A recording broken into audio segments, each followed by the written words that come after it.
Selamat datang di podcast Bekesah, Bincang Kesehatan. Aku sehat, Nuhun sehat, sehat milik kita bersama. Assalamualaikum warahmatullahi wabarakatuh. Kembali saya Tarman Andela menemani Anda dalam ruang informasi Anda dalam acara podcast Bekesah, Bincang Kesehatan. Aku sehat, Nuhun sehat, sehat milik kita bersama. Kawan Bekesah, kembali kami hari ini menemani Anda untuk memenuhi ruang informasi Anda, dan pada kesempatan hari ini saya telah menghadirkan salah satu narasumber yang nanti kita akan berkenalan secara bersama siapakah beliau dan saat ini kesibukannya seperti apa. Pada kesempatan hari ini merupakan salah satu informasi yang kami pikir merupakan hal yang ditunggu-tunggu oleh kaum wanita, terutama bagi ibu-ibu yang sedang menjalankan proses kehamilan saat ini. Dan pada kesempatan hari ini kita akan membahas tentang perencanaan persalinan. Langsung saja kita perkenalan dengan narasumber kami. Boleh perkenalkan diri terlebih dahulu, Bu. Namanya siapa?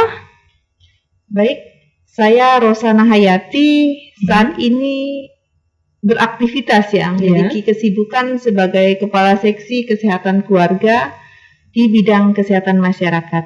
Iya. Dinas Kesehatan Dinas ya? Kesehatan Kabupaten Kapuas Hulu. Kalau kita boleh tahu nih, Bu, Ibu sebelum berada di Dinas Kesehatan pernah bekerja di mana aja nih, Bu? Oh ya, sebelumnya sebenarnya perjalanan pekerjaan saya cukup panjang. Awal saya bekerja, saya sebagai perawat di Rumah Sakit Santo Antonius Pontianak selama 4 tahun. Kemudian saya ikut program pendidikan bidan, langsung menjadi bidan PTT dari tahun 94 sampai tahun 2000 di 2 tempat, Mbak Ita. Yang pertama di Kecamatan Silat Hulu. Itu selama 2 tahun, kemudian saya pindah ke Kecamatan Pengkadan selama 4 tahun. Kemudian saya pengen lagi meningkatkan pendidikan ya. Saya ambil D3 Kebidanan di Poltekkes Yogyakarta. Kemudian saya menjadi pegawai negeri sipil saat itu di tahun 2005 dan ditempatkan di Puskesmas Semitau. Selama 7 tahun di Puskesmas Semitau, saya mengajukan pindah karena mengikuti suami ke Putu Sibau dan ditempatkan justru di seksi pembiayaan kesehatan. Enggak langsung di kesehatan keluarga, Bu ya? Tidak. Jadi di seksi kesehatan keluarganya baru di tahun 2015 menjadi PLT Kepala Seksi Kesehatan Ibu dan Anak ya waktu itu. Kemudian di 2017 saya didefinitifkan menjadi Kepala Seksi Kesehatan Keluarga sampai sekarang. Nah, panjang sekali nih Kawan Bekesah. Perjalanan karir Bu Rosana ternyata sebelumnya beliau merupakan seorang perawat ya. Dan di Pontianak ya, Bu ya. Tentunya perjalanan ini mematangkan karir beliau sehingga bisa dikatakan sekarang beliau merupakan mentor bidan-bidan di Kabupaten Kapuas Hulu. Bisa dikatakan demikian ya, Bu ya. Mentor ya, Bu ya. Nah, terkait tema kita pada hari ini, Bu, tentang perencanaan persalinan. Ini makanan Bu Rosana nih, Kawan Bekesah. Kalau kami boleh tahu dan ibu-ibu di luar sana boleh tahu, kenapa sih perencanaan persalinan ini penting bagi ibu-ibu hamil gitu, Bu? Ya, kehamilan ini kan memang sebaiknya direncanakan. Nah, kenapa sih begitu penting direncanakan? Indonesia sejak beberapa tahun terakhir angka kematian ibunya tidak juga turun seperti yang diharapkan. Bahkan beberapa target seperti MDGs juga tidak tercapai. Jadi Indonesia itu masih menjadi negara penyumbang angka kematian ibu tertinggi bahkan di Asia Tenggara. Nah, tertinggi loh Mbak Ita. Ada berapa angkanya? Pasti kita bertanya-tanya. Kita masih di angka 305 per 100.000 kelahiran hidup. Tertinggi se-Asia Tenggara. Di Asia Tenggara. Kawan Bekesah, bukan sebuah prestasi tentunya dengan angka kematian ibu yang bisa dikatakan tadi peringkat pertama, tetapi ini sesuatu yang kurang baik, kurang menguntungkan untuk negara kita. Lanjut, Ibu. Ya, untuk Kalbar di tahun 2020 kemarin angka kita jauh lebih rendah dari angka nasional. Artinya cukup berhasil kita menurunkan AKI ya. Di Kalbar di tahun 2020 itu angka kematian ibunya itu 131 per 100.000 kelahiran hidup. Dan Kapuas Hulu dia di angka 124 per 100.000 kelahiran hidup. Namun kita nggak boleh senang dulu, karena terjadi peningkatan kasus kematian dari 4 tahun terakhir. Ini angka kematiannya mulai nambah. Setiap tahun itu nambah satu, bahkan kita pernah cuma 2 kasus setahun, namun di tahun 2020 ini kita sudah menjadi 5 kasus. Artinya terjadi peningkatan yang ya walaupun cuma 1, tapi itu cukup bermakna bila kalau kita konversikan ke 1.000 kelahiran hidup. Dan tahun ini baru dibuka tahun ini kita sudah ada 1 kematian ibu. Kita harapkan baru triwulan pertama ya. Tentunya kita harapkan kasus 1 kematian ibu di awal tahun ini sudah menjadi penutup ya Bu ya.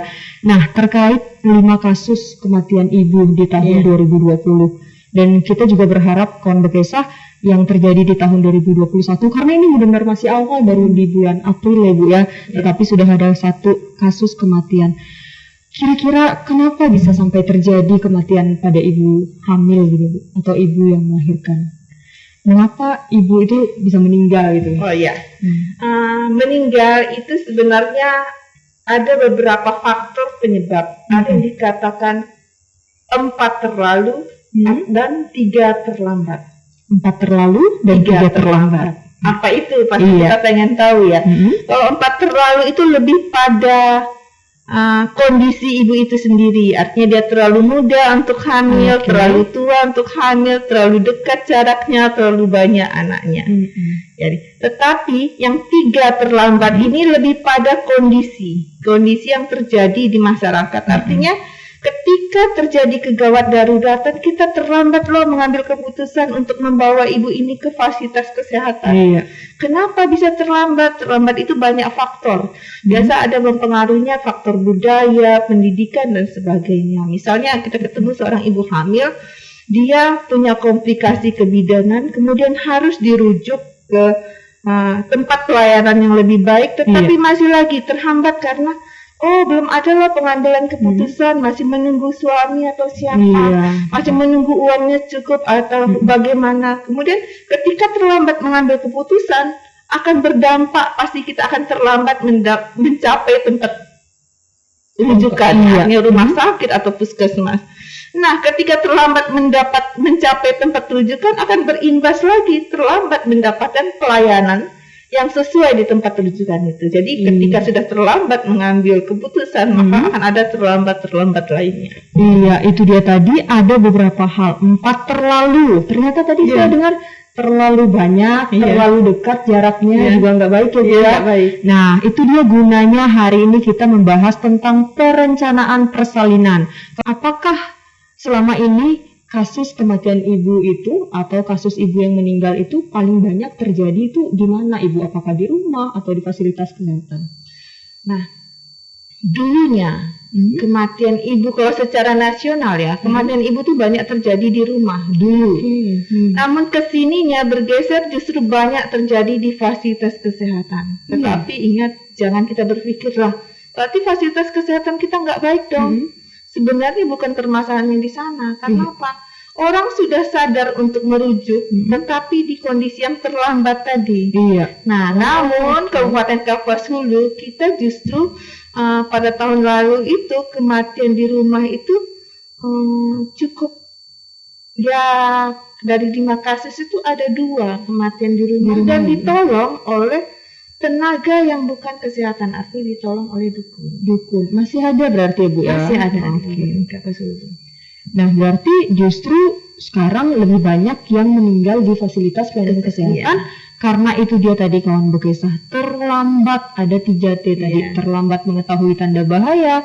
Untuk itu nanti kita minta saran dari Bu Rosana, karena program dari kebidanan itu sendiri banyak, kalau kita tahu seperti di Posyandu dan sebagainya. Tadi kita sudah banyak membahas, bahkan mulai dari penyebab, terus ternyata kasus meninggalnya banyak terjadi di fasilitas kesehatan.